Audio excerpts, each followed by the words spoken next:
Vavracha. La paracha de la semaine, paracha de Balak, s'ouvre sur une vision et elle va s'achever avec une vision. Au début de la paracha est écrit Vayar Balak ben Tzipor et kol asher asa Israël à Émori. Balak va voir tout ce que Israël a fait à Émori, la victoire fulgurante du peuple juif. À la fin de la paracha, il va être écrit à nouveau Vayar. Vayar Pinchas ben Elazar ben Aaron à Cohen. Pinchas, fils de Elazar, fils de Aaron à Cohen, va voir ce que vont oser faire certaines personnes, de tout à fait impudiques, au vu et au su de tous. Et donc il va se révolter, il va se mettre en colère. On voit ici deux personnes qui vont voir. Il y a Balak qui va voir et il y a Pinchas qui va voir. Simplement, quelle énorme différence il y a entre la vision de Bilam, de Balak, et celle de Pinchas. À savoir, Pinchas il voit quelque chose d'inadmissible, de révoltant, il comprend qu'il faut qu'il fasse quelque chose, il se révolte. Et ça va, Baruch Hashem, apaiser le courroux divin. Par contre, Balak, il va aussi voir. Qu'est-ce qu'il va voir? Il va voir qu'il y a un peuple extrêmement puissant, qui s'appelle le peuple juif, qui en fait n'est pas très puissant, mais vu que c'est Akadosh Baruch Hu qui s'occupe de lui, il ne peut qu'être puissant. Et il va voir que ce peuple-là, il est capable de vaincre toutes les personnes qui s'en prennent à lui. Jusqu'à présent, il va bien, il voit bien. Simplement, quelle va être sa grave erreur? C'est qu'il va se dire, et donc il va falloir qu'on en finisse avec ce peuple. Déjà, il voit déjà plus très bien.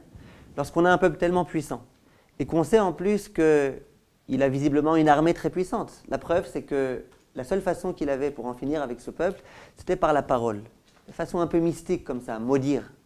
Donc il savait très bien que ce peuple était très fort. Quand on sait qu'on a un peuple fort face à soi, on essaye au contraire de ne pas s'en prendre à lui. On essaye d'entretenir des bonnes relations avec lui, de faire des pactes de paix. Balak, il voit, il entend, il comprend a priori qu'il a un peuple très fort face à lui, mais ça va le conduire à faire des bêtises. Donc on voit que le fait de voir, ce n'est pas encore suffisant. Une fois qu'on a vu, il faut encore essayer de comprendre ce qu'on a vu, de bien comprendre de façon droite, et d'essayer de retranscrire ça en acte de la façon la plus intelligente possible. Dans la paracha, il va y avoir un autre homme qui va lui aussi voir. C'est vrai qu'il était un peu bigleux, il s'appelle Bilam, on dit qu'il était borgne, mais il va quand même voir. Et on va voir durant toute la paracha combien de fois il va voir, ou combien de fois plus précisément il aurait dû voir. Et malheureusement, il n'a pas vu. Simplement, avant de pouvoir parler de cet être tellement complexe qui s'appelle Bilam, il faut d'abord poser une introduction, sans laquelle on ne peut rien comprendre. On nous dit à propos de Moshe Rabbeinu, Velo kam navi od be'Israël que Moshe. C'est-à-dire que dans toute l'histoire du peuple juif, il n'y a jamais eu un homme qui a accédé au niveau spirituel de Moshe Rabbeinu. Et Chachamim vont nous dire, Velo kam be'Israël navi od que Moshe. Au sein du peuple juif, c'est vrai qu'il n'y a jamais eu un homme qui a accédé à l'état de prophétie de Moshe. Par contre, au sein des autres nations, il y en a eu un. Comment il s'appelait? Bilam. Donc il faut comprendre que lorsqu'on nous parle de Bilam, il ne s'agissait pas d'un imbécile. Il s'agissait d'un homme extrêmement intelligent, extrêmement élevé, qui avait la capacité d'arriver au niveau de Moshe Rabbeinu. On dit de lui, Yodéa Da'at Elyon, qu'il connaissait Akadosh Baruch Hu, les volontés d'Akadosh Baruch Hu, même les moments de colère d'Akadosh Baruch Hu est écrit dans Chazal. Un homme extrêmement élevé. Alors, lorsqu'on nous parle de Balak, on peut se dire, bon, cet homme-là n'était pas très intelligent, pas très futé, il n'avait pas les bonnes stratégies. Mais lorsqu'on parle de Bilam, il faut qu'on comprenne qu'on ne parle pas de n'importe qui. Si on a bien compris ce point-là, on peut commencer à lire la paracha et essayer de comprendre ce qui se passe dans cette paracha. Ou plus précisément, à s'étonner face à toutes les incompréhensions qu'il va y avoir dans cette paracha. Immédiatement, au tout début de la paracha, il va y avoir des envoyés qui ont été envoyés par Balak qui vont s'adresser à Bilam et qui vont lui dire, voilà, Balak demande que tu viennes pour maudire le peuple juif. À ce moment-là, Bilam dit aux envoyés, restez ici s'il vous plaît, passez ici la nuit, Vashivoti etrem davar, ka'asher yedaber Hashem elai. Il dit, je vais consulter Akadosh Baruch Hu, parce que je ne peux rien faire sans sa permission, et on va voir ce qu'il va répondre. Est-ce qu'il donne son accord ou pas? À ce moment-là, Hashem apparaît en songe, et il lui demande, Mia anashim ha'eleh imach. C'est qui ces hommes-là qui se trouvent là où tu es? Dit Rashi sur place, regardez la première confusion terrible qu'a faite Bilam. Amar, Peamim she'en hakol galui lefanav. En da'ato shava alav. Il dit, si Hachem, il demande c'est qui ces hommes-là, visiblement c'est qu'il ne connaît pas ces hommes-là. C'est-à-dire qu'il y a des personnes qui peuvent échapper au regard de Kadosh Baruch Hu. C'est-à-dire qu'Hachem, il ne sait pas tout. Dit Bilam, mais il n'y a pas de problème. En da'ato shava alav. Hachem, il n'est pas très lucide. Afani er'e et she'uchal lekalel velo yavin. Si on peut réussir à le feinter à Kadosh Baruch Hu, il n'y a pas de problème. Moi, je suis le champion de ces ruses-là. Et donc, je pourrais toujours m'arranger avec Hachem. Toujours est-il, Hachem lui dit, non, ne t'en va pas, ne va surtout pas maudire le peuple juif. À ce moment-là, Bilam se réveille, il s'adresse à ses émissaires-là, et il leur dit, mais en Hachem letitil aloch imachem. Hachem, il ne me permet pas d'aller avec vous. Sous-entendu, dit Rashi, parce que vous n'êtes pas suffisamment important. Moi, je suis un prophète, je suis un homme tellement grand. Et comme ça, Balak, il ose envoyer des petits abrutis comme vous. Il n'a pas honte de leur dire ça. Non, si vous voulez que je vienne, il faut que je sois accompagné avec des gens bien plus importants que vous. Et là, Rashi va dire qu'on voit déjà l'orgueil de Bilam, qui n'a pas osé dire qu'Akadosh Baruch Hu l'en avait empêché parce qu'il ne voulait pas qu'il maudisse le peuple juif. À ce moment-là, les émissaires reviennent vers Balak, et là on en arrive à la deuxième partie de l'histoire. Balak envoie donc des envoyés beaucoup plus importants, et à ce moment-là, Bilam leur dit, imiten li Balak melo beto kesef vezav lo uchal la'avor et pi Hashem Elokai la'asot ketana ugdola. Il dit, même si Balak me donne tout l'argent et tout l'or qu'il possède, moi, je ne pourrai pas aller à l'encontre de la volonté d'Hachem. Et là va dire Rashi sur place, Lamadnu shenafsho rechava ou mechamed mamon acherim. C'était un homme qui avait beaucoup envie d'avoir de l'argent. Et donc il dit, Raoui lo liten li kol kesef vezav shelo. Si jamais il veut que je vienne, il a intérêt à me donner tout son argent et tout son or. Simplement, ça c'est pas suffisant si Hachem refuse. À ce moment-là, à nouveau, Hachem s'adresse à Bilam en pleine nuit et il lui dit, Im likro lecha baou anashim, kum lechitam, ve'ach et adavar asher edaber elecha, oto ta'ase. Hachem dit, bon écoute, je vois que tu insistes, je vois que tu as vraiment envie d'aller. Si tu veux aller, va. Mais attention, une condition, c'est que tu ne fasses que ce que je t'ordonnerai. Rien d'autre. Et immédiatement, que se passe-t-il? Vayakom Bilam baboker, vayachavosh et atono. Dit Rashi, ve'afal piken. Bien que Akadosh Baruch Hu lui a dit, écoute, tu vois bien que je n'ai pas tellement envie que tu ailles, mais si vraiment tu veux, vas-y. Vayeler Bilam. Malgré tout, Bilam a été. Amar, écoutez bien ici les mots, Shema afatenu veitratse. Dit-elle, je vais réussir à séduire Akadosh Baruch Hu. Et puis je vais réussir finalement, tôt ou tard, à le convaincre de maudire le peuple juif. Bilam, il n'avait qu'une envie, c'était de maudire le peuple juif. Il voyait qu'Hachem n'accepte pas. Il s'est dit, bon, mais Hachem, de toutes les façons, lui, il est versatile, de toutes les façons, il est amnésique, il y a des moments où il oublie. Et puis, dans tous les cas, même s'il est ni amnésique, ni versatile, ni rien du tout, je vais réussir, moi, avec mes ruses, à le convaincre. Voilà ce que fait, voilà la façon dont fonctionne Bilam. Cet homme tellement grand, cet homme qui est Odea Da'at Elyon, qui est censé connaître Hachem. Et donc, à ce moment-là, Bilam se lève de bon matin, Vayachavosh et atono, et de lui-même, il harnache son ânesse. De là va dire Rashi, Mikan she'asin'a mekalkelet et ashura. De là, on voit que lorsqu'on haït, on ne compte pas. Shechavash ou be'atzmo. Non seulement il s'est levé très tôt, mais en plus, de lui-même, il a harnaché son âne sans demander à des envoyés ou à des serviteurs de le faire. Et là, Kadosh Baruch Hu va lui dire, Racha, espèce de mécréant, Gvar kedamcha Avraham avinu, sheneemar vayashkem Avraham baboker, vayachavosh et atono. Tu crois, toi, que tu te lèves comme ça tôt, etc. Attention, il y a un homme qui t'a précédé, lui, dans le bon sens, c'était Avraham Avinu. Parce que je lui ai demandé d'aller sacrifier son fils, il s'est levé de bon matin, et Avraham Avinu, aussi de lui-même, il a harnaché son âne. De là, on voit que Ahava mekalkelet ashura. Quand on aime, on ne compte pas. Toi, c'est pas que tu aimes, c'est que tu haïs. Et quand tu haïs, tu ne comptes pas de toi-même. Tu veux avoir le mérite d'avoir harnaché ton âne pour pouvoir ensuite aller maudire le peuple juif. Un vrai dessin animé. J'ai l'habitude de dire que cette paracha-là, c'est un vrai dessin animé. Mais là, on n'en est qu'au début. Troisième épisode. Vayakom Bilam baboker. On a vu ça. Vayichar af Hashem ki olechu. Hashem, il se met en colère. Il voit que Bilam se lève de bon matin et qu'il s'en va. Hashem, il est en colère. Pourquoi? Dit Rashi. Ra'a she'adavar ra b'nei hamakom venit aval elech. Hashem, il se met en colère. Bilam, il voit que ça ne me fait pas plaisir, moi, Hashem. Pourquoi malgré tout il va? Et en plus de bon matin, avec zèle, avec engouement. Ça n'a pas plu à Kadosh Baruch Hu. Que fait-il à ce moment-là? L'histoire est bien connue. Il fait en sorte que l'ânesse de Bilam, sur laquelle il chevauchait, soit effrayée. Hachem envoie un ange avec une épée dans la main. L'ange se met face à l'ânesse, et l'ânesse, au lieu d'avancer tout droit, elle va dans les champs. À ce moment-là, Bilam se met en colère et lui donne un coup de cravache. Bon, l'ânesse revient, visiblement à ce moment-là, l'ange ne se trouve plus, elle continue à avancer. À un moment donné, l'ânesse se met de côté, elle est tellement effrayée, parce qu'elle elle voit au moins écrit dans le passage Vatere Haaton, 3 fois consécutive écrit Vatere Haaton. L'ânesse, elle voit l'ange d'Akadosh Baruch Hu avec l'épée. Elle est effrayée, elle va se mettre sur le mur, et à ce moment-là, elle va froisser la jambe de Bilam. Bilam, il se met en colère, et à nouveau, un coup de cravache. Après, l'ânesse voudrait avancer, simplement à ce moment-là, il y a une allée très étroite, l'ange se trouve face à elle, elle a tellement peur qu'elle s'assoit et qu'elle écrase Bilam.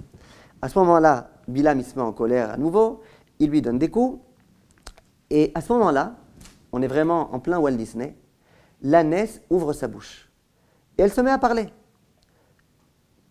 Vatomer, les Bilam, Ma siti lecha, ki kitani ze shalosh regalim. Qu'est-ce que je t'ai fait? Pourquoi ça fait 3 fois que tu me donnes des coups? Vayomer Bilam, laaton, ki italalt bi, lo yesh cherev beyadi, ki ata araktir. Il dit, tu plaisantes, tu te moques de moi. C'est quoi ces histoires-là? Tu me fais mal 1 fois, 2 fois, qu'est-ce qui t'arrive? C'est toi qui te moques de moi. Il dit, si jamais j'avais une épée dans ma main, eh ben, je t'aurais immédiatement tué. Il dit qu'il n'avait pas d'épée, il avait un rasoir, le rasoir Bilam. Oui. Mais en tous les cas, en dehors de ça, il n'avait rien. Et il a dit à son ânesse, l'expression bien connue, En somprim à l'ânesse. On ne peut pas te compter sur toi, regarde ce que tu fais. Et à ce moment-là, il lui dit, mais tu plaisantes ou quoi? J'ai toujours été fidèle avec toi, etc. Comment tu te permets de faire une chose pareille? Et là, on en arrive au moment extrêmement important. Vaigal Hashem et aine Bilam. Hashem ouvre les yeux de Bilam. Vayar et malach Hashem nitzav baderech vecharbo shelufa beyado. Et il s'aperçoit qu'il y a face à lui un ange avec une épée dans la main. Vaikod vaishtachu leapav. Vayomer elav Hashem, malach Hashem, alma ikita et atoncha ze shalosh regalim. Et le malach il se met en colère. Il dit, pourquoi tu donnes des coups à ton ânesse? Elle n'a rien fait. Elle était capable de voir ce que toi tu n'as pas vu. Et à ce moment-là, scoop, vraiment pour Bilam c'est un scoop. Vayomer Bilam el malach Hashem chatati. Bilam dit au malach Hashem, c'est vrai, j'ai fauté. Bilam est capable de dire qu'il a fauté, ça c'est un scoop. Kilo yadati ki ata nitzav likrati baderech. Je savais pas que tu étais là. Ve'ata imra be'enecha ashuvali. Et si jamais vraiment ça te déplaît que je m'en aille, eh ben, je m'en irai pas. Je suis prêt à rebrousser chemin et à retourner chez moi et à ne pas maudire le peuple juif. Donc Bilam, à un moment donné, il s'est mis à comprendre. Ce que l'ânesse avait déjà vu depuis longtemps, lui, il n'avait rien vu. Dis Rachamim, quelquefois dans la vie, il y a des choses qu'on devrait voir, mais qu'on ne voit pas. Parce que nos yeux sont complètement fermés, sont complètement éblouis. On ne voit rien. Et quelquefois, il suffit qu'on ouvre les yeux pour s'apercevoir de toute la lumière qu'il y a dans le monde. Bilam, c'est ce qui se passe avec lui. Il avait un seul œil, on peut le juger les kavzechut, mais en tous les cas, avec cet œil, il aurait dû voir. Non, il ne voit rien du tout. Même son ânesse a été plus sage que lui. Et à ce moment-là, écoutez ce qui se passe. Bilam dit à l'ange, si tu veux que je rebrousse chemin, je rebrousse chemin. À ce moment-là, l'ange lui dit, non, lechima anashim, tu veux aller, vas-y. Ve'efes et adavar asher adaber elecha, oto tedaber. Simplement, tu ne diras que les paroles que Hachem te dictera. Et là, qu'est-il écrit? Vayeler Bilam im sare Balak. Et donc Bilam a été avec les émissaires de Balak. Dit Rashi, samach lekalelam kemotam. Il était heureux, il était joyeux, il s'est dit, ah, le malach m'a permis, je suis joyeux, je vais enfin pouvoir maudire ce peuple que je haïs tellement. Que se passe-t-il ici? On a affaire à un homme intelligent, on a affaire à un homme extrêmement grand, on a affaire à un homme qui connaît Akadosh Baruch Hu, Yodea Da'at Elyon. On a affaire à un homme qui sans arrêt mentionne Akadosh Baruch Hu, parce que je ne sais pas si vous avez remarqué, mais dans la paracha de Balak, chaque fin de passage, elle se termine avec les mêmes mots. Je vous lis. La fin du Shlishi. Vayomer Bilam el Balak, ine bati elecha, adavar asher yasim elokim befi, oto adaber. Ce qu'Hachem met dans ma bouche, c'est ça que je dirai. Voilà ce que Bilam dit à la fin du Shlishi. À la fin du Révi, Vayan vayomar, alo et asher yasim Hashem befi, oto eshmor ledaber. Ce qu'Hachem me dit de dire, c'est ça que je pourrais dire. La fin du Hamishi, Vayan Bilam Vayomer el Balak, Alo dibarti elecha lemor. Kol asher yidaber Hachem, tout ce que Hachem dit, Oto ese, c'est tout ce que je ferai. À la fin du Shishi, Asher yidaber Hachem, Oto adaber. On a affaire ici à un tzaddik gamour. Sans arrêt, il mentionne Akadosh Baruch Hu. Dès qu'il parle à Balak, ce que Hachem dit, c'est ce que je ferai. Je ne peux rien faire sans Hachem. Tout ce qu'Hachem dit, je ferai. On a affaire ici à un tzaddik gamour. Il est conscient qu'il ne peut rien faire sans Akadosh Baruch Hu. Comment un tel homme peut se moquer d'Akadosh Baruch Hu de cette façon-là? Il essaye de faire des feintes à Akadosh Baruch Hu. Il essaye de se moquer de lui. Comment comprendre une telle idée? En dehors de ça, lorsque finalement Bilam va accepter d'ouvrir ses yeux et qu'il va se rendre compte qu'il y avait un ange et qu'il va s'amender, il va dire j'ai fauté. Comment, une minute après, il peut partir pour aller maudire les Bnei Israël en étant joyeux? Il comprend là qu'il y a quelque chose qui se passe. Il comprend qu'Hachem n'est pas d'accord qu'il aille maudire. Et qu'est-ce qu'il y a? Il va et il maudit et en étant encore heureux avec plein de conviction. Qu'est-ce qui lui arrive ici à ce Bilam? En dehors de ça, on voit que Chachamim compare Moshe Rabbeinu à Bilam. On dit qu'il y a un homme qui avait les mêmes capacités de prophétie que Moshe Rabbeinu, c'était Bilam. Mais quel contraste! Moshe Rabbeinu, un homme tellement pieux, tellement moral, tellement proche de Hachem. Et d'autre part, un homme tellement grossier, tellement vulgaire, un homme qui entretenait des relations avec son ânesse, il faut le faire quand même. Et on voit que Kadosh Baruch Hu, il a accepté de se dévoiler à un homme tellement abominable. Comment comprendre une telle idée? Il est écrit dans Chachamim que Akadosh Baruch Hu ne se dévoile qu'à des hommes qui sont particulièrement saints et particulièrement pieux et particulièrement détachés de la matière. Là, on voit un homme qui est complètement matière et pourtant Hachem accepte de s'adresser à lui. Comment comprendre une telle idée? En dehors de ça, autre question. Même si on considère qu'il ne méritait pas qu'Hachem se dévoile à lui, mais finalement Hachem se dévoilait à lui. Il avait donc un rendez-vous avec Hachem tous les jours. Comment on peut accepter qu'un homme qui a Hachem face à lui, qui parle à Akadosh Baruch Hu, qui voit Akadosh Baruch Hu, comment il peut juste après quitter Hachem et retrouver son ânesse? Comment accepter? Même si au début il n'était pas dans la vérité, mais au moment où il a un rendez-vous comme ça avec Hachem, il aurait dû quand même comprendre, il aurait dû quand même se remettre en question. Non, toute sa vie, il va aller des relations avec Hachem aux relations avec son ânesse. Comment accepter une telle idée? Et dernière question pour l'instant. Il est écrit dans la Gemara de Baba Batra d'Afiud Dalet. La Gemara, elle va demander Umi Ketavan, qui est-ce qui a écrit la Torah? Qui est-ce qui l'a rédigée? Et la Gemara va répondre Moshe Katav Sifro ou Parashat Bilam. C'est Moshe qui va rédiger toute la Torah, les Chamisha Chumshe Torah, et y compris ce qui s'est passé avec Bilam. A priori, ça veut dire quoi? Pourquoi on a besoin de dire que c'est Moshe Rabbeinu qui a écrit ce qui s'est passé avec Bilam? Dit Rashi, Nevuato ou Meshalav. Toutes les prophéties de Bilam. Afalpi Sheinan Tzorke Moshe Vetorato. Veseder Maasav. Bien que Moshe Rabbeinu, ça lui était égal a priori. Ça vous intéresse de savoir ce que Bilam a dit? De toute façon, ce que Bilam dit, c'est des bêtises. Ça vous intéressait de savoir c'est quoi les grandes prophéties de Bilam? Moshe Rabbeinu, il n'avait aucune raison d'écrire ça. Mais malgré tout, Moshe Rabbeinu l'a écrit et ça fait partie intégrante de la Torah. On voit que Rashi, lorsqu'il veut nous expliquer qu'est-ce qui était tellement étonnant dans le fait que Moshe Rabbeinu ait écrit la paracha de Bilam, ce qui était étonnant, c'était les prophéties de Bilam. C'est étonnant que Moshe Rabbeinu ait besoin d'écrire les prophéties de Bilam. Ça, on aurait dû les laisser à l'index, ça ne nous intéresse pas. Mais toute l'histoire de Bilam, ça visiblement, ça nous intéresse. Pourquoi ça nous intéresse plus les histoires de Bilam, le comportement qu'il avait avec son ânesse, le fait qu'il lui ait donné des coups, tout ce Walt Disney là, pourquoi ça nous intéresse tellement plus? Pourquoi on comprend que Moshe Rabbeinu, il avait raison d'écrire tout ce récit-là dans la Torah? Juste ce qui nous étonne, c'est comment ça se fait que Moshe Rabbeinu ait écrit toutes les prophéties de Bilam. Et malgré tout, on nous dit qu'il les a écrites parce qu'il pensait qu'il fallait les écrire. Qu'est-ce qui se passe ici? Alors en fait, il faut lire un midrash. Il y a un midrash rabbah qui nous dit la chose suivante. Lo iniach akadosh baruch hu leovle kochavim pitron pe leatid lavo. Lomar she'atar yichaktanu. Un jour, les nations du monde risquent de dire à Hachem, Hachem, c'est pas juste. Tu donnes un salaire tellement grand aux Bnei Israël. Eux, c'est normal qu'ils étaient tellement tzadikim, regarde. Tu leur as donné un homme de la dimension de Moshe Rabbeinu. Sinon, on avait des hommes de la dimension de Moshe Rabbeinu, de David Ameler, de Shlomo Ameler. Et ben nous aussi, on aurait fait des grandes choses dans notre vie. Simplement, nous, on n'avait personne. Qu'a fait Akadosh Baruch Hu? Il leur a donné un homme de la dimension de Bilam. Et le Midrash, il est assez long. Le Midrash, il dit par exemple que Akadosh Baruch Hu a offert au peuple juif un homme de la dimension de Shlomo HaMelech. Et d'autre part, en contrepartie, il leur a donné un autre homme très grand qui s'appelait Nebuchadnezzar. Quelle différence entre Shlomo HaMelech et Nebuchadnezzar? Shlomo HaMelech a construit le Beth Amikdash, alors que Nebuchadnezzar a détruit le Beth Amikdash. Akadosh Baruch Hu a donné beaucoup de richesses à David. Il a donné beaucoup de richesses à Aman, en contrepartie. David a voulu se servir de sa richesse pour construire le Beth Amikdash. Aman a voulu se servir de sa richesse pour détruire le peuple juif. Et après, le Midrash va donner l'exemple de Moshe et de Bilam. Il va dire Kayotse Bézé, et Emid Moshe le Israël. Hachem, il a donné au peuple juif un cadeau qui s'appelait Moshe Rabbeinu. Ou Bilam le Ovle Kochavim. Et en contrepartie, il a donné un autre homme aux autres nations du monde qui s'appelait Bilam. Re'e ma ben Nevié Israël et Nevié Oved Kochavim.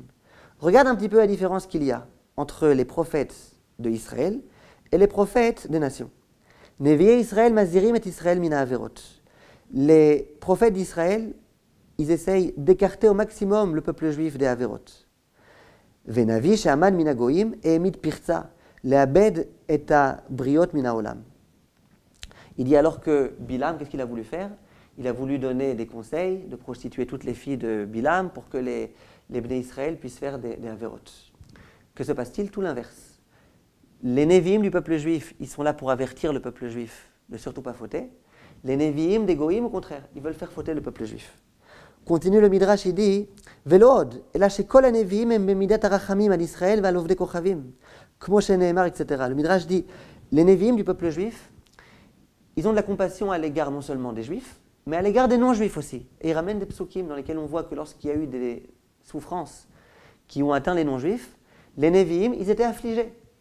Alors que Bilam, Vezé Arzari, cet homme impitoyable, Amad la Koruma Shlema, Chinam, Allodavar, il a voulu détruire toute une nation, gratuitement, sans aucune raison. C'est la raison pour laquelle la paracha de Bilam a été écrite. Ça veut dire que le Midrash vient nous répondre à la question qu'on se posait. Comment ça se fait que Akadosh Baruch Hu ait accepté de se dévoiler à Bilam? La réponse est que Akadosh Baruch Hu voulait donner une chance aussi aux nations du monde. Qu'eux aussi ils puissent s'élever, qu'eux aussi ils puissent grandir, qu'eux aussi ils puissent se comporter comme il faut. Il leur a donc donné un homme qui, le jour où il est né, il y avait une grande lumière dans le monde tout entier qui s'appelait Bilam, et qui aurait pu lui aussi devenir un homme de la dimension de Moshe Rabbeinu.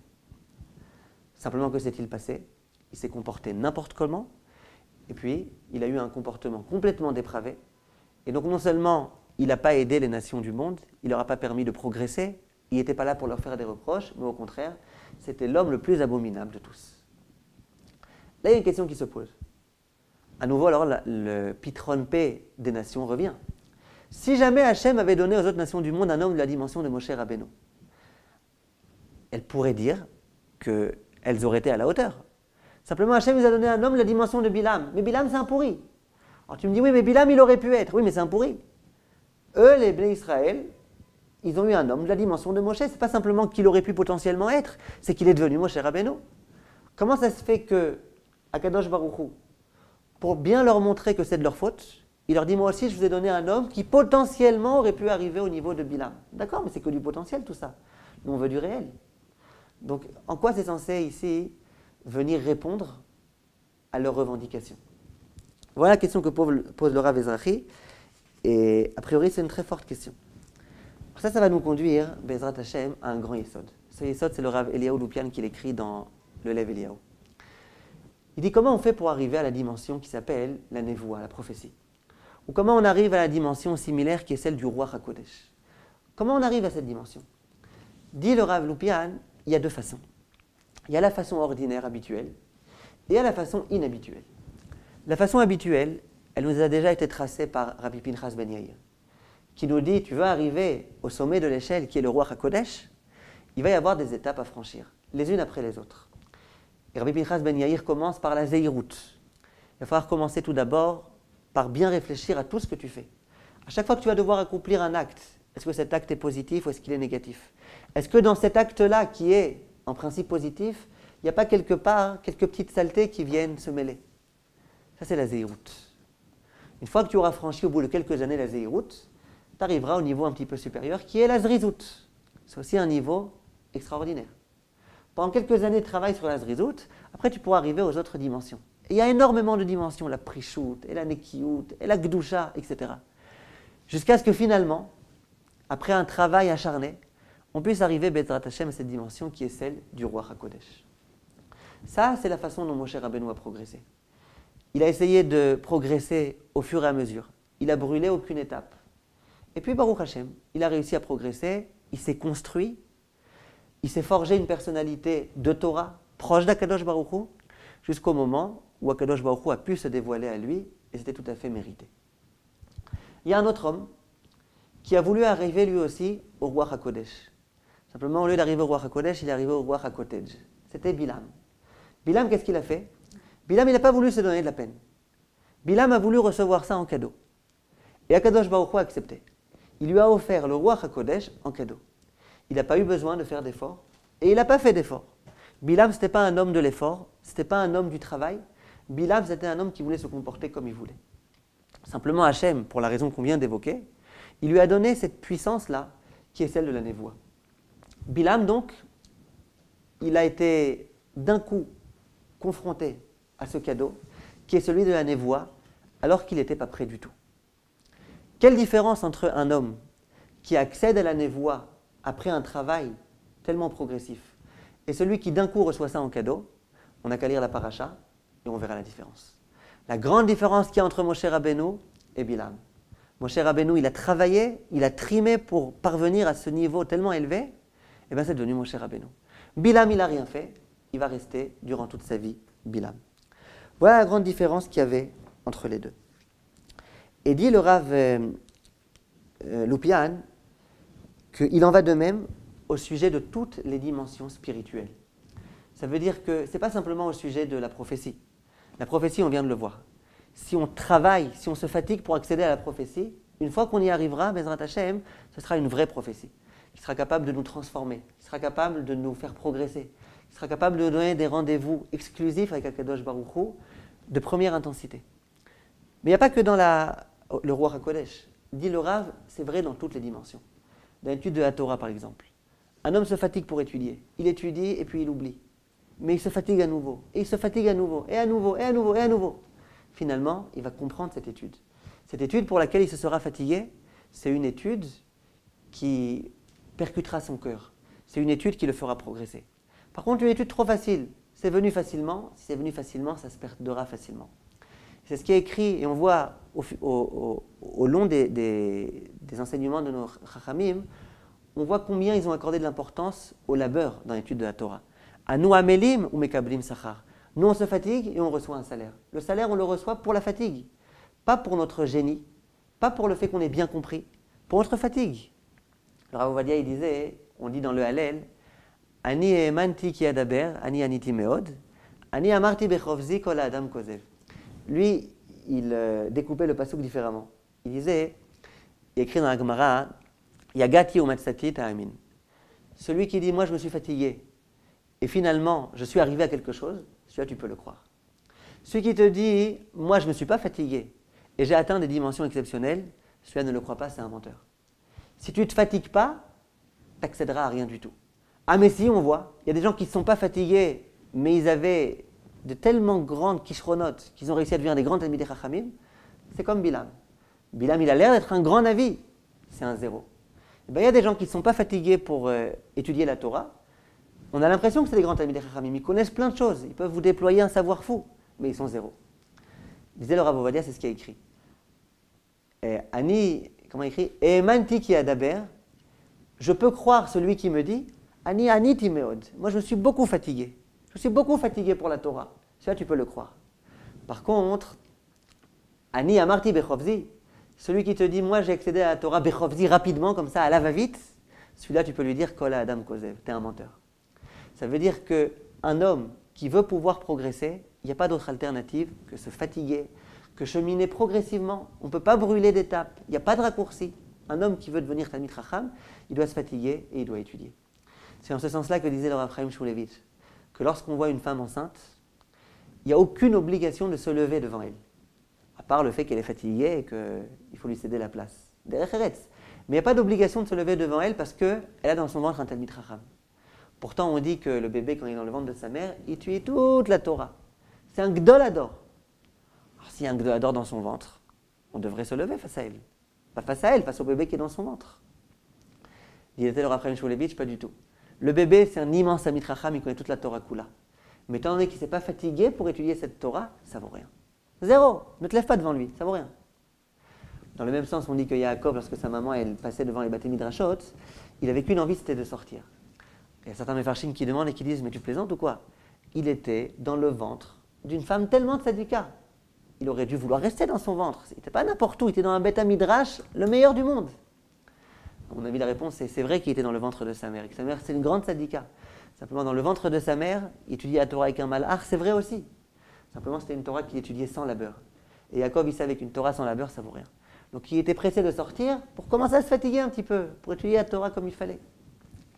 C'est pour ça que ça me dérange un petit peu quand il y a des yeshivot dans lesquels il y a écrit en grand, à l'entrée de la yeshiva, Yeshiva la Metsuyanim. Ici, c'est une yeshiva pour les génies. Comme si ce qui était important, c'était les génies. Si on veut qu'une yeshiva elle réussisse, il faut écrire Yeshiva la Matmidim. C'est une yeshiva pour les gens qui ont envie d'avancer, pour les gens qui ont envie de progresser, pour les gens qui sont prêts à s'investir. Parce que c'est ça qu'Akadosh Baruch Hu aime. C'est ça qu'Akadosh Baruch Hu attend de nous. Donc lorsqu'on a des difficultés, lorsqu'on essaye d'avancer et qu'on a du mal, on essaye de se renforcer dans le Lashon Hara et ça ne marche pas. Et on réessaye et on fait des efforts. Qu'on sache que c'est de cette façon-là qu'on peut progresser. Si c'est trop facile, c'est qu'on n'est rien en train d'acquérir du tout. Si jamais on a du mal, c'est qu'on est en train d'acquérir quelque chose. Et plus on se donnera du mal, plus l'acquisition sera totale. Et plus l'acquisition sera totale, plus on sera transformé de par ces acquisitions spirituelles. Voilà ce que Chachamim nous enseigne.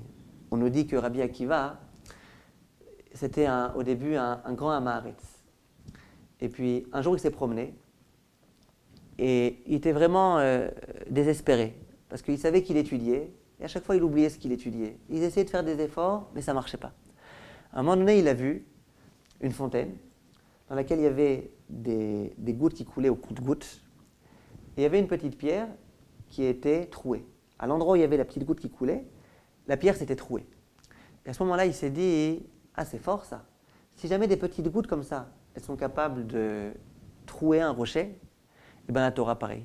La Torah, au fur et à mesure, elle se déverse sur mon cœur, et Bezrat Hashem, un jour, elle réussira à transcender ce cœur, et un jour, je deviendrai un Talmid Chacham. » L'histoire est connue. Les Chachamim me disent « Qu'est-ce qu'il y a de particulier comme enseignement dans cette histoire ?»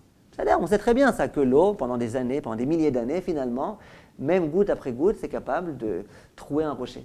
Ça, on le savait très bien. Quel était l'enseignement? D'Isra Chamim, c'est que Rabbi Akiva, il s'est aperçu à ce moment-là que déjà la première goutte, elle a réussi à trouver ce rocher. Nous, on peut se dire, il y a eu plein de gouttes qui se sont déversées pour rien, dans le vent, c'était du gâchis. Mais finalement, la goutte numéro 3 milliards, c'est elle qui a réussi à trouver. C'est pas vrai. Si jamais la goutte numéro 3 milliards, elle a réussi à trouver, c'est que la première et la deuxième et la troisième, elles ont toutes eu leur effet. Et finalement, au bout de 1 milliard, 2 milliards, 3 milliards, ça a réussi à percer. Donc c'est ce qu'il faut qu'on sache. Quelquefois, on se donne de la peine et on a du mal. On a l'impression qu'on se fatigue dans le vent. La preuve, pendant tout un mois, j'ai essayé de me renforcer, je me suis renforcé et après, j'ai complètement dégringolé. Je suis arrivé au niveau case départ. Donc ça prouve que pendant tout ce temps-là, je me suis fatigué. Réponse non. Tu es d'accord que le jour où tu arriveras à devenir un très grand sage, une très grande tzadika, tu seras conscient que tu es devenu une grande tzadika. D'où c'est provenu? De tous ces petits efforts. Une petite goutte, et encore une petite goutte. Et déjà la première goutte, elle a eu son impact. On ne s'en est pas aperçu. Simplement, on est conscient du fait que c'est grâce à ces premières gouttes que finalement tout a réussi. Et ça, c'est ce que le Rav Eliyahu Lopian nous enseigne. Dans la vie, si on veut pouvoir avancer, il faut faire des efforts. Et c'est ce qu'on voit ici, dans cette paracha-là. Moshe Rabbeinu, il s'est donné de la peine, c'est devenu Moshe Rabbeinu. Bilam, il ne s'est pas donné de peine, c'est resté Bilam. Et la prophétie à laquelle il a eu le droit, ça valait rien du tout. C'est la raison pour laquelle on peut comprendre. On a demandé, d'accord, mais Bilam, malgré tout, il avait tous les jours un rendez-vous exclusif avec Hachem. Il avait le droit à cette vérité. Il voyait cette vérité patente face à lui. Réponse, il ne voyait rien du tout. Puisque toute cette névoie, c'était qu'un cadeau, puisqu'il ne s'est pas donné de la peine pour y accéder, puisqu'il n'a pas commencé par une introspection, puis par Zrizout, puis par Nekiout, puis par Prishut, cette névoie, aussitôt construite, elle se démolit. Et donc, il n'y a aucun étonnement. À ce qu'il puisse, juste après avoir dit ciao à Kadosh Baruch Hu, venir dire bonjour à son ânesse. Rien d'étonnant. Ça, c'est l'enseignement que le Rav Eliyahu Lopian nous enseigne. Et là, on en arrive à un yesod qui, à mon avis, est extrêmement important. Nous, on a l'impression que Moshe Rabbeinu est né Moshe Rabbeinu. Depuis son plus jeune âge, c'était un homme particulier. C'était un Moshe Rabbeinu. Et on a l'impression que Bilam, depuis son plus jeune âge, c'était un rachat. C'était Bilam un rachat. C'est ça l'image qu'on a. Et de la même façon, quand on pense au Gdolim, on se dit, ce Gadol, là, depuis son plus jeune âge, c'était un Gadol. Il faut savoir que c'est une grave erreur. Bilam, lorsqu'il est né, et Moshe, lorsqu'il est né, les deux, ils avaient le même potentiel. Les deux, ils pouvaient devenir des grands tzadikim. La seule différence qu'il y a eu entre Bilam et Moshe, c'est que Moshe a fait des efforts et il est devenu Moshe Rabbeinu. Bilam n'a fait aucun effort, il est resté Bilam. Ça, c'est une leçon extrêmement importante. Il n'y a pas de personnes qui naissent Gdolim. Et c'est ça la grave erreur qu'il y a dans les livres dans lesquels on nous raconte les Sipurei Tzadikim. Souvent, on nous présente le Rav Eliashiv comme étant le Rav Eliashiv depuis le jour où il est né. C'est du mensonge. Le jour où il est né, c'était Yosef Shalom. Et puis, c'était un petit chauvave, comme tous ses copains. Et puis, un jour, il a grandi. Et c'est pas un jour, il a grandi. Ça, c'est aussi une erreur de dire un jour, il a grandi. Non, c'est pas un jour, il a grandi. C'est une goutte, après une goutte, après une goutte, après une goutte. Et puis, finalement, il va devenir le Rav Eliashiv. Et tous les Gdolim, c'est comme ça. Et c'est écrit Mefourage dans tous les Sifrei Tzadikim. Il n'y a pas de Gadol qui naît Gadol. Moshe Rabbeinu, il n'est pas né Gadol. C'était quoi l'autre alternative de Moshe Rabbeinu? Si Moshe Rabbeinu n'avait pas fait d'efforts, qu'est-ce qu'il serait devenu? Il serait devenu Bilam. Bilam, s'il avait fait des efforts, qui serait devenu? Moshe Rabbeinu. C'est la raison pour laquelle Kadosh Baruch Hu, le jour où les nations du monde vont venir revendiquer des droits, il va leur dire, vous, regardez comment vous avez été immoraux. Ils vont dire, mais nous, on n'a pas eu de Moshe Rabbeinu. Il va dire, bien sûr, vous avez eu. Vous avez eu un homme exactement comme Moshe Rabbeinu. Il n'y a pas eu de favoritisme. Je vous ai donné un homme comme Moshe Rabbeinu. Simplement, comme vous voulez le travail facile, et bien regardez ce qui s'est passé. Je vous ai donné un Nebuchadnezzar, regardez ce qu'il a fait. Je vous ai donné un Haman extrêmement riche, avec toute sa richesse, il aurait pu faire des grandes choses, regardez ce qu'il a fait. Je vous ai donné un Bilam, regardez ce qu'il a fait. Donc on a répondu à cette question. Pourquoi et comment Akadosh Baruch Hu va délégitimer les autres nations du monde lorsqu'il va leur dire « Je vous ai donné un homme comme Moshe ». Parce que c'était vraiment un homme qui était comme Moshe. Et ça, cette notion-là, il faut qu'on la retienne durant toute notre vie. La névoie, c'est une puissance extraordinaire. La névoie, c'est quelque chose de très fort. C'est vraiment, c'est une énergie très forte. Lorsqu'un homme est investi d'énergie, il faut qu'il bouge, il faut qu'il se démène, il faut qu'il fasse quelque chose. S'il se sert de cette énergie pour progresser, il progressera de façon merveilleuse. Il deviendra Moshe Rabbeinu. Si jamais il ne se sert pas de cette énergie pour faire des choses positives, automatiquement il fera des choses négatives. Automatiquement il deviendra Bilam. Il n'y a pas de situation entre les deux. C'est soit quand on a des forces tellement grandes, on devient Moshe, soit on devient Bilam. Et ça, il faut qu'on sache. Quelquefois, on se dit, même si je ne fais pas le bien, au moins je ne serai pas négatif. Souvent, ce n'est pas le cas. Souvent, quand on ne se démène pas pour procéder du bien et qu'on a des énergies extraordinaires, immédiatement, on procède du mal et on devient extrêmement mauvais, extrêmement immoraux. C'est ce qu'on voit à propos de Bilam. Bilam, il n'a pas fait d'effort, il n'a pas fait Tresh Bon HaNefesh, il n'a pas étudié de Moussa, il est devenu Bilam. Et c'est ce qu'on voit dans la Mishnah. Il y a une Mishnah dans Pirkei Avot qui nous dit, vous savez c'était quoi les grands défauts de Bilam? C'était tout l'inverse des grandes qualités de Avraham Avinu. Et la Mishnah, elle mentionne, et l'année dernière on avait parlé de ça, on a fait tout un cours sur ça, là juste en un mot. La Mishnah va nous dire, vous savez c'est quoi les grands défauts de Bilam? Aïn Ra, il avait un mauvais œil, ça on l'a vu dans toute la paracha. Ruach Gvoa, il était orgueilleux. Et Nefesh Rechava. Et sans arrêt, il n'avait qu'une aspiration, c'était à la matérialité. D'ailleurs, on nous dit de Bilam que le matin, quand il s'est levé, il a pris avec lui Ne'arav. Il a pris avec lui ses jeunes. C'est quoi Ne'arav? Nun, c'est Nefesh Gvoa. Aïn, c'est Aïn Ra. Et Resh, c'est quoi? Ruach Rechava. Avraham Avinu aussi, quand il s'est levé, hein? Nar. Et Avraham Avinu aussi, quand il s'est levé, il a pris avec lui son nar. Lequel? Il a pris son Nefesh Nemucha et son Aïn Tova, et son Ruach Shvela. Bref, toute la différence qu'il y a entre Bilam et Abraham, c'est que Bilam, c'était un homme orgueilleux, c'était un homme qui aspirait qu'à la matérialité, c'était un homme qui avait un regard malveillant, alors qu'Abraham, c'était tout le contraire. Moi, si on m'avait demandé c'était qui Bilam, j'aurais pas parlé de ses midot. J'aurais pas dit c'était un orgueilleux. J'aurais dit c'était un assassin. Il a voulu tuer tout le peuple juif. J'aurais dit c'était un homme abominable. Il avait des relations avec son ânesse. Des choses impensables. J'aurais pas dit, tu sais, il avait quelques petits défauts. Il avait un regard malveillant. Ça ne m'intéresse pas, c'est pas grave ça à la limite. Ce qui est grave, c'est ce qu'il a fait finalement. Et c'est qu'en fait, la Mishnah, elle vient nous montrer d'où tout a provenu. Bilam qui avait des qualités de prophétie tellement grandes, un potentiel tellement grand. Comment ça se fait qu'il est resté Bilam? Réponse, parce qu'il n'a pas travaillé sur ses midot. Parce qu'il n'a pas fait Treshbon HaNefesh. Quand un homme ne fait pas Treshbon HaNefesh, quand un homme ne s'introspecte pas, quand un homme ne se remet pas en question, et bien automatiquement, il devient très rapidement orgueilleux. Et il devient très rapidement un homme du Olam Hazé. Il devient très rapidement Aïn Ra. Parce que c'est très facile d'avoir ces mauvaises midot. Et du fait que cet homme-là n'a pas travaillé sur ses midot, c'est la raison pour laquelle cette névoie qu'il a eue a été complètement inappropriée à lui. Et c'est la raison pour laquelle il en est arrivé là où il en est arrivé, à maudire le peuple juif et à faire tout le mal qu'il a voulu faire.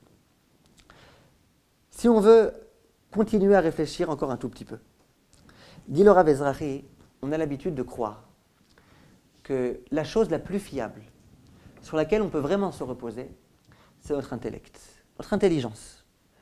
Les gens, ils ont l'habitude de dire, je ne suis pas d'accord avec ça, mais ce n'est pas grave. Il y a beaucoup de gens qui, dans leur drachot, qui vont vous dire, la Torah, ce n'est pas des sentiments. La Torah, c'est du sechel. Je ne suis pas d'accord avec ça parce que la Torah, ce n'est pas que du sechel non plus, c'est aussi du sentiment. Mais en tous les cas, ne contredisons pas trop ce que les autres disent. La Torah, on a l'habitude de dire, c'est du sechel. Ça veut dire qu'un homme qui a un sechel ayachar, lui, il pourra, Bezrat Hashem, réussir à progresser. Un homme qui a un sechel ayachar, il peut se reposer sur son sechel. On est toujours habitué à cette idée-là. Le sechel, c'est la chose vraiment sur laquelle on peut se reposer. Et là, à la lecture de cette paracha, on voit que c'est faux. On voit un homme qui s'appelle Bilam, un homme qui était très, très, très sikhli, un homme qui était très intelligent. Et cet homme-là, on voit qu'il n'a pas pu se reposer sur sa sagesse, puisqu'il n'avait aucune sagesse. Son ânesse était plus sage que lui. Son ânesse était capable de voir ce que lui est incapable de voir. La vision, c'est quand même quelque chose de patent, c'est une réalité. J'ai vu. Non. Tu peux voir comme Balak a vu, tu peux voir comme Pinchas va voir, et tu peux voir comme Bilam voit. Bilam, il voit sans voir. Il a ses yeux qui sont ouverts, son œil qui est ouvert, mais il ne voit rien. Ça veut dire quoi? Ça veut dire que même notre sechel, même notre intelligence, elle est conditionnée par nos midot. Et vous voyez bien, Bilam, il était censé connaître Akadosh Baruch Hu, pourtant il pensait qu'il lui ferait des petites feintes. Il pensait qu'il réussirait à contourner sa volonté. Alors, ça veut dire qu'il ne connaît pas Akadosh Baruch Hu, mais pourtant la Torah nous dit Yodea Da'at Elyon, il connaissait Hachem. Réponse, il connaissait, mais il connaissait à sa façon. C'était un homme intelligent, mais même un homme intelligent, dans la mesure où il a des mauvaises midot, son intelligence, elle s'altère avec ses midot. Et c'est ce qu'on voit ici. Un homme qui a des mauvaises midot, il va essayer d'adapter son intelligence à ses midot. Et puisque cet homme-là est tordu, eh bien son intelligence, elle devient aussi tordue. Et c'est un homme qui devient complètement tordu. Il pense qu'on peut se moquer d'Hachem, il y a un malhar face à lui, mais il ne le voit pas. Il est capable de dire qu'il a fauté, et 2 minutes après, il se dit non, c'est pas grave, je suis super joyeux d'aller maudire le peuple juif. C'est un homme qui va dire j'aimerais bien mourir comme les hommes intègres meurent, parce qu'il se pensait être intègre. Bref, c'était un homme complètement schizophrène. Mais en fait, ce n'est pas qu'il était schizophrène. Il est écrit nulle part qu'il a été voir des psychiatres. Ce n'est pas qu'il était schizophrène, c'est qu'un homme, bien qu'il a un sechel, si jamais il a des mauvaises qualités, si jamais il a des défauts, eh ben, son sechel va refléter les défauts qu'il a. Et ça, on le voit dans une Gemara extrêmement intéressante dans Gittin. La Gemara, elle raconte, Dafnun Zayin, qu'un jour, il y a un homme qui s'appelait Unkelos, Bar Kalunikus. Cet homme-là, il a voulu peut-être se convertir. Et donc, il a fait appel à des nécromanciens qui devaient aller invoquer l'âme de Bilam. Ils ont invoqué l'âme de Bilam, et Unkelos s'adressait à Bilam. Amarle, man chashiv be'ahu alma. Dis-moi, toi Bilam qui est déjà mort, dis-moi, dans le monde futur, c'est qui le plus important? Alors il lui dit, Amarlé Israël. Les plus importants en haut, c'est le peuple juif. Bilam qui le dit, attention, Bilam. Maoul Evdou Kebeu. Alors qu'est-ce que tu en penses? Peut-être que ça vaut le coup que je devienne moi aussi juif, que je me convertisse. Qu'est-ce qu'il aurait dû dire Bilam? S'il était intelligent, et maintenant il est dans le monde de vérité, qu'est-ce qu'il devrait dire? Qu'est-ce qu'il devrait dire? Ben bien sûr, je te dis qu'en haut c'est les meilleurs, bien sûr ça vaut le coup. Eh ben non. Bilam il leur dit, Lot tidrosh shelomam vetovatam kol hayamim. Non, non, surtout ne demande pas leur bien. Et après il continue et il ose poser la question à Bilam, il lui dit à Marley, Dina deaou gavra bemai, comment Hachem il t'a puni à toi? À Marley beshichvat zera rotachatz.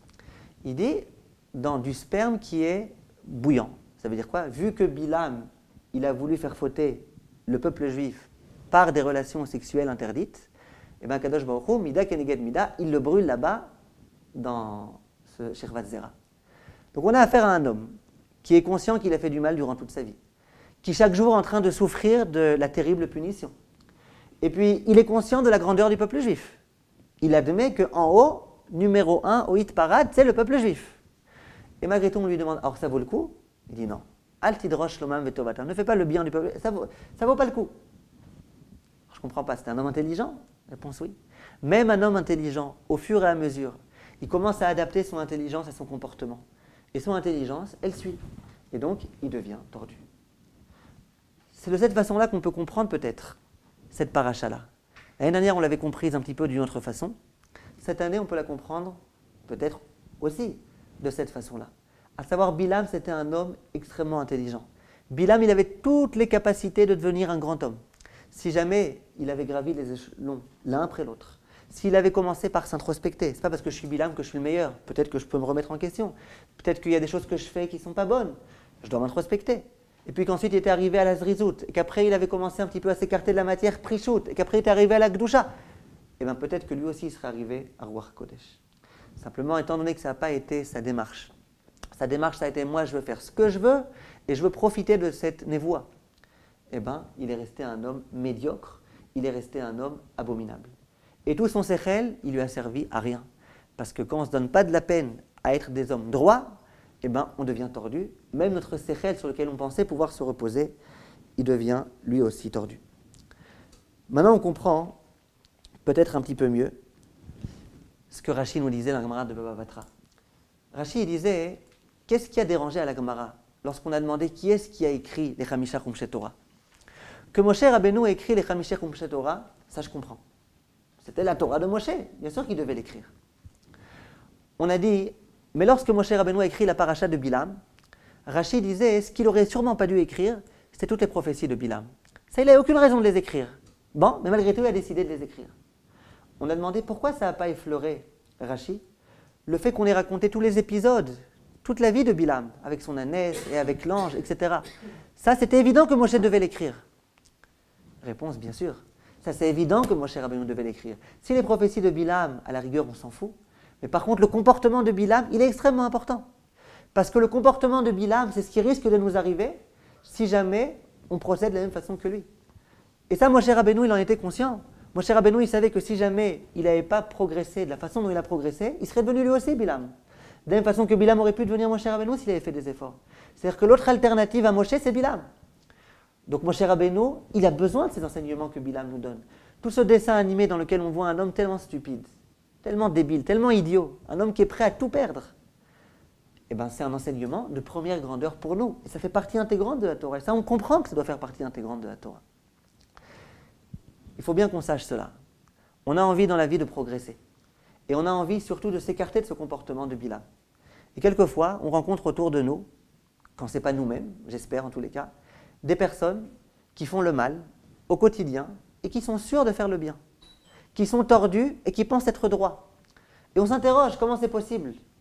Eh bien, on a Bilam qui nous donne la leçon. Si jamais on n'est pas prêt à prendre certains moments dans notre vie pour s'arrêter, pour faire le cheshbon hanefesh, si on ne consacre pas un petit moment dans notre vie pour faire Seder Moussar, vous par exemple, Baruch Hashem, vous venez pour écouter des cours de Moussar. Ça veut dire que vous avez envie d'entendre du Moussar. Et tout homme doit lui aussi étudier le Moussar. Si jamais quelquefois on essaye de s'introspecter et qu'on est capable de se remettre en question, on peut, Bezrat Hashem, réussir à progresser. Mais si jamais on est sûr d'emblée qu'on aura forcément raison, et qu'on ne peut qu'avoir raison, et qu'on est les meilleurs, et qu'on n'a aucune question à se poser, alors là, on a malheureusement de fortes chances de s'écarter complètement de Moshe Rabbeinu et d'appartenir à l'école de Bilam, et ça, c'est la chose la pire. Hashem Yazor Bezrat Hashem, que sans arrêt, on soit sur nos gardes, parce que si Bilam a échoué, alors qu'il avait des potentiels tellement grands, nous aussi on peut échouer, avec les potentiels qu'on a tout un chacun, qu'on soit sur nos gardes et que sans arrêt on soit dans une situation de chizouk, de renforcement, de moussar, de cheshbon hanefesh, qu'on soit sans arrêt en train d'écouter les propos de Torah, des rabbanim, pour pouvoir progresser un maximum Bezrat Hashem.